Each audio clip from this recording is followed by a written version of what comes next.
د افغانستان لوی مشکل حل کیږي خو امریکا ټول افغانانو ته ډیر ښه خبر اعلان کړ. په سلامونو مو هرکلی کوم. زموږ یوټیوب چینل ته په خیر راغلی. که غواړئ په بشپړه توګه معلومات ترلاسه کړئ نو ویډیو راسره تر پایه وګورئ.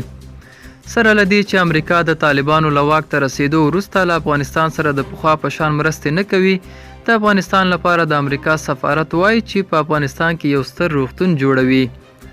د افغانستان لپاره د امریکا سفارت چې اوس د قطر له دوحې فعالیت کوي پرون جمعه وویل چې د متحده ایالاتو د نړیوالې پراختیا اداره USAID په افغانستان کې د کورونا او نري رنځ ناروغۍ د درملنې لپاره پر یوې سترې روغتیایي پروژې کار کوي. دا روغتیایي پروژه په افغانستان کې د USAID لخوا د طبي علومو د موسسې په همکارۍ فعالیت کوي.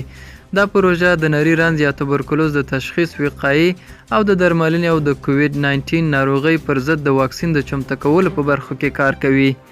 دا و زموږ نننۍ چمتو شوی ویډیو. تر بیا ښه وخت، ښې چارې.